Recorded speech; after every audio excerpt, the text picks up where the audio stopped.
Hello friends, Ranjan IT world में आप सभी का स्वागत है। मैं हूं रंजन और आज हम शुरू करते हैं टैली का एक नया टॉपिक, इंटरेस्ट कैलकुलेशन, जो हमने लास्ट लेक्चर में देखे थे। तो ये लेक्चर एक ऐसा है जो कि इंटरेस्ट कैलकुलेशन किसी लोन बेसिस पे हम नहीं कर रहे हैं। अब ये हम डिले पेमेंट के ऊपर यूज़ करेंगे। डिले पेमेंट मीन्स क्या होता है, जैसे कि हमने कोई गुड्स की ट्रांजेक्शन किया है, परचेज हो या सेल, और उसके ऊपर जो हमने क्रेडिट पीरियड लिया था उसके अंदर हमने पार्टी को पेमेंट नहीं कर पाया। अब उसके बाद उसने जो टर्म एंड कंडीशन अप्लाई करके रखा था कि इतने % हमें क्रेडिट इंटरेस्ट देना पड़ेगा, उसकी कैलकुलेशन आज हम लोग सीखेंगे।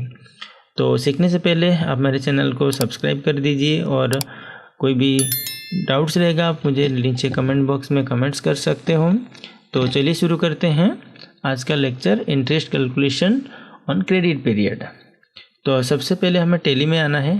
क्वेश्चन जो हमारा है वो है, Mohan purchase 6 lakh amount of raw material from Sumit hardware with 20 days credit period and credit interest are applicable as 25%। तो मुझे इस क्वेश्चन के ऊपर हमें एक एंट्री पास करना है जो कि क्रेडिट इंटरेस्ट का। तो उसके लिए हमें यहाँ पे क्या करना है, हमें पहले यहाँ पे टैली में आ जाना है। और टैली में आने के बाद हमें पहले क्या करना है, एक लेजर्स बनाना है। उसके लिए हम यहाँ पे F11 में जाएँ, यहाँ पे अकाउंटिंग इन्फो में जाएंगे। फीचर्स एक्टिवेट करने के लिए हम यहाँ पे F11 में जाएंगे, अकाउंटिंग फीचर्स, और यहाँ पे एक्टिवेट इंटरेस्ट कैलकुलेशन ऑलरेडी हमारा येस है। और यहाँ पे हमें यूज एडवांस पैरामीटर को भी येस करना है। येस करने के बाद अब इसको कंट्रोल से ऑल एक्सेप्ट कर लीजिए। एक्सेप्ट करने के बाद आप यहाँ पे आइए अकाउंटिंग टैली में हम जाएंगे, गेटवे ऑफ टैली में जाएंगे, अकाउंट इन्फो में, लेजर में, और हमें क्रिएट करना है। अब हम यहाँ पे जिससे हम गुड्स परचेस कर रहे हैं, सुमित इलेक्ट्रॉनिक्स, उसके नाम का लेजर हमें एंट्री कर लेना है। अब हम यहाँ पे उसको जो रखेंगे, हम गुड्स परचेस कर रहे हैं तो पार्टी हमारा क्रेडिटर्स पे रहेगा। अब यहाँ पे हमें क्या करना है, maintain balance bill bye bill, ये ऑप्शन हमें यस रखना पड़ेगा। इसके बिना हम डिफ़ॉल्ट क्रेडिट पीरियड दे नहीं सकते। अगर ये फीचर्स हमें टैली में ना दिखे तो हमें F11 प्रेस करना है, और यहाँ पे मेंटेन बिल वाइज डिटेल्स, इस ऑप्शन को हमें एक्टिवेट कर देना है, तो वो हमें यहाँ पे शो कर देगा। अब यहाँ पे डिफ़ॉल्ट क्रेडिट पीरियड हमने 30 डेज ले रखा है। इसमें 30 डेज एंटर करने के बाद हम नीचे आएंगे एक्टिवेट इंटरेस्ट कैलकुलेशन पे। अब इस फीचर को जैसे हम येस करेंगे तो यहाँ पे हमें calculate interest transaction by transaction option दिखेगा, इसको हमें यहाँ पे येस करना है। उसके बाद पूछेगा override parameters to each transaction, मतलब ये इसका मीनिंग ये होता है कि आप जितने भी ट्रांजेक्शन करोगे, अगर आपको हर ट्रांजेक्शन के ऊपर इंटरेस्ट कैलकुलेशन अप्लाई करना है तो आप इसको येस कर सकते हो। तो मुझे यहाँ को नो रखना है। नो रखने के बाद हम यहाँ पे आएंगे रेट पे, और रेट जो है वो हम यहाँ पे दे देते हैं 25% क्वेश्चन अकॉर्डिंग, और स्टाइल हमें यहाँ पे ईयरली ही रखना है। अब यहाँ पे आता है इंटरेस्ट बैलेंस। तो मैंने पहले भी बताया, जब हम यहाँ पे क्रेडिट इंटरेस्ट में काम करते हैं, परचेज रहेगा तो हमें क्रेडिट बैलेंस लेना है, और सेल्स लेगा तो डेबिट बैलेंस लेना है। तो हमारा जबकि ये परचेज की एंट्री हमारा है, सो हम यहाँ पे रखेंगे क्रेडिट बैलेंस ओनली, और एंटर प्रेस करके इसको एप्लीकेबल जो रहेगा वो हमें यहाँ पे ऑलवेज ही रखना है। और कैलकुलेट फ्रॉम, हमें यहाँ पे इंटरेस्ट एप्लीकेबल फ्रॉम 3 ऑप्शन मिलता है। डेट ऑफ एप्लीकेबिलिटी में जब से चाहूँ तब से, ड्यू डेट जो हमने क्रेडिट पीरियड दे रखा है, और इफेक्टिव डेट ऑफ ट्रांजेक्शन, जिस दिन हमारा ट्रांजेक्शन क्रिएट हो गया।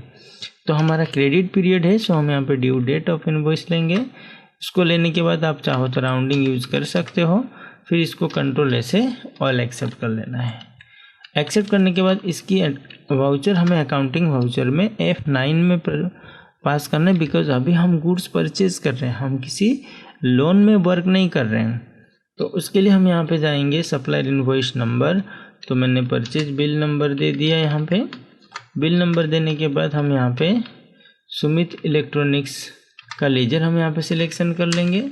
अब यहाँ पे अदर रेफरेंस फिल करके इसको एक्सेप्ट कर लो, परचेज अकाउंट से अप्लाई करेंगे। अब हम यहाँ पे रॉ मटेरियल्स लेजर हम बना लेंगे, रॉ मटेरियल का लेजर हम बना लेंगे। इसको हम प्राइमरी रखते हैं। यूनिट जो है हम यहाँ पे केजी पे रख देते हैं। केजी रखने के बाद हम एंटर प्रेस करेंगे और इसको हम एक्सेप्ट कर लेंगे। एक्सेप्ट करने के बाद यहाँ पे गुड्स की डिटेल्स पूछेगा। अब यहाँ पे हम एंटर प्रेस करेंगे, डायरेक्ट अमाउंट देंगे 6 लाख रुपीज़ का, एंटर, और इसको हम लोग एक्सेप्ट कर लेंगे। एक्सेप्ट करने के बाद हम यहाँ पे नरेशन लिखेंगे, बिंग, यहाँ पे goods purchase from Sumit electronics with 30 days credit period with 25% credit interest।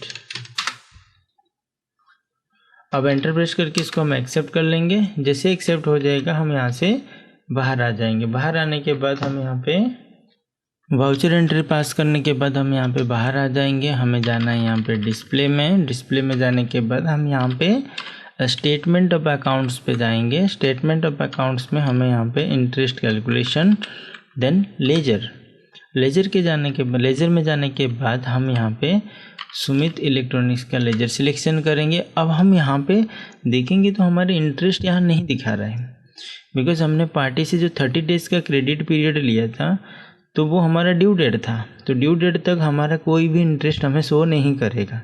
तो यहाँ पे हमारा इंटरेस्ट देखने के लिए हम यहाँ पे Alt F2 पीरियड चेंज करेंगे और हम यहाँ पे 6 मंथ की ड्यूरेशन दे देंगे 110। तो ये अक्टूबर तक हमें दिखा देगा 62,876 रुपीज़ टोटल हमारा इंटरेस्ट जनरेट हो रहा है। तो इसी तरह से हम क्रेडिट पीरियड के साथ जो डिले पेमेंट होता है उसके ऊपर इंटरेस्ट कैलकुलेशन कर सकते हैं। तो ये था आज का हमारा interest calculation on credit period. मेरा वीडियो आपको कैसा लगा आप नीचे कमेंट बॉक्स में ज़रूर बताइए और मेरे चैनल को सब्सक्राइब करना ना भूलिए। सब्सक्राइब करने के बाद आप बेल आइकन को प्रेस कर दीजिए ताकि मेरा हर वीडियो आपके पास पहले पहुंच सके। फिर मिलेंगे एक न्यू टॉपिक के साथ, तब के लिए धन्यवाद।